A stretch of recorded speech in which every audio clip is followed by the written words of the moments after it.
Welcome back to the Broadman Word, and we are continuing on with the life of Samuel. And even though he gave his farewell address that we looked at last week, he is not done yet. He still has work to do.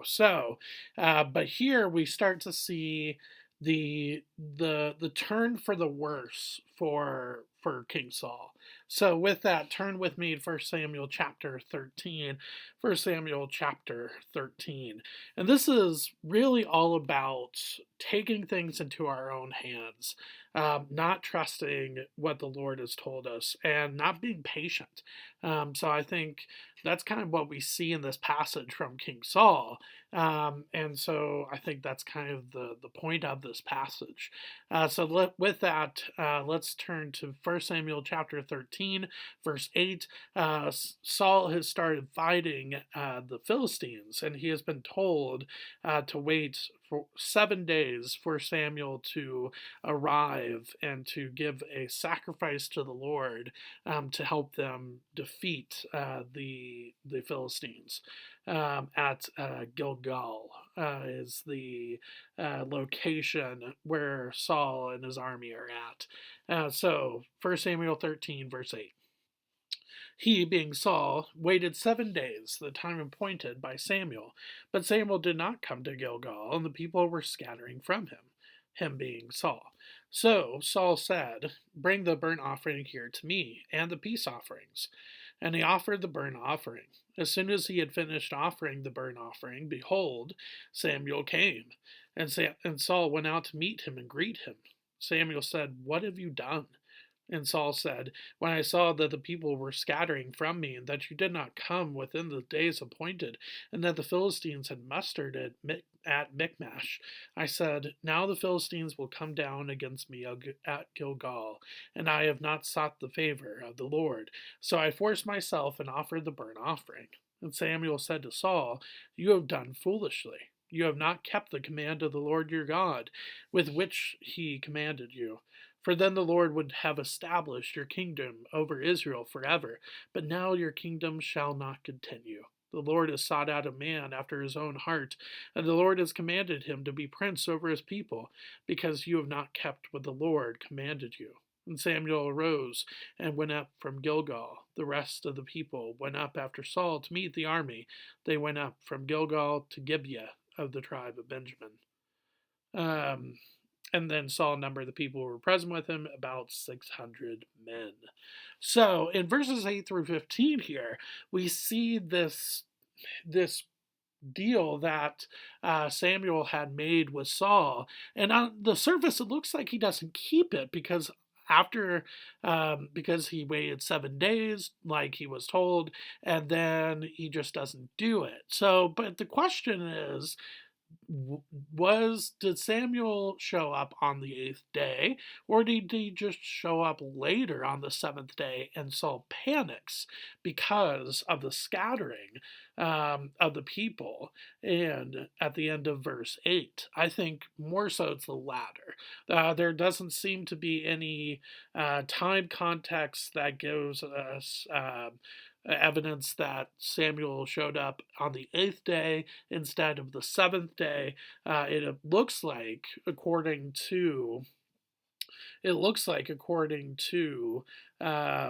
verse 10, as soon as he had finished offering the burnt offering, behold, Samuel came. It looks like it's pretty immediate. And so it's one of those things where you get ready to do something, and then something happens that hinders you, and so you just, okay, I'll just forget about it, won't do it. But then that thing that hinders you goes away almost immediately. You're just like, are you kidding me? Now I have to go through the whole process of getting ready to go again. That's kind of what we see here, but obviously with much more dire consequences, of course. But this is where I was getting earlier about patience. Here we see Saul not being very patient at all. Yes, he waited the 7 days. And yes, Samuel could have showed up on the first, second, third, fourth, fifth, or sixth day, but he said, wait 7 days.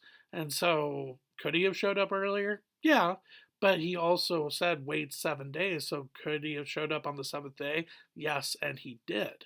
Now, he didn't show up at the time that Saul wanted him to show up. And so, therefore, Saul panics because he sees the people scattering from him, again, at the end of verse 8. So, Saul goes about doing the offering. Now, here's the thing with this. Could Saul have done the offering? Maybe, if he had a better intention, um, or a better motivation to do it instead of fear, instead of being driven by fear from the people, or people pleasing in a way. But instead, he does it out of fear. That could be, but also I do believe that this offering was meant specifically to be done by a priest, which Samuel is. And so he needs to continue to wait, even if people are scattering or criticizing or oh, well, shouldn't you be doing something, Saul? And I think for us as believers, we definitely can get into this where we are in a situation where we have been asked by the Lord to be patient and to persevere through a time that is very difficult to go through, and yet a lot of the times we do something, we instead, like, okay, I can't keep waiting anymore, I gotta do something, and then do something that the Lord doesn't want us to do. Or we just give up on the Lord entirely and say, you what, nope, if you're not going to do it in my time, then you're obviously, that means that you, the Lord, don't care about me. And obviously both are wrong, but it's interesting that this is not something that we deal with, but has been dealt with for centuries. And it's the idea of when the Lord tells you to do something, even if it's not in the time frame that you and I would rather have, if the Lord tells you to do something, be obedient to that. And if we are, then the consequences of our obedience, which consequences can mean both good and bad things, but the consequences of our obedience are fruitful. If if Saul had just been obedient to the Lord, then he would have continued to have his kingdom, and he would continue to have it go after he had passed. But because of his disobedience, that's what lost him his kingdom, um, which we will eventually see as we go along here, because Saul continues to make some pretty bad mistakes here, which Samuel will call out in the future. And so, with that, that's where we will go next. As Saul continues to make mistakes, and Samuel is there to call him out for it. But here today, hopefully, you have learned something walking through this passage with me about the perseverance that is needed through hard times, even when we're criticized or pressured by those around us.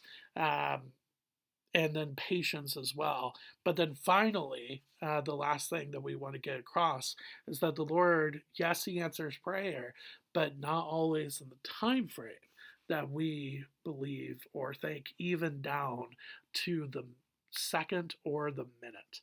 So hopefully you've enjoyed walking through 1 Samuel chapter 13 verses 8 through 15 with me today, and I will see you on Thursday as we continue to see the end part of the life of Samuel. Thanks.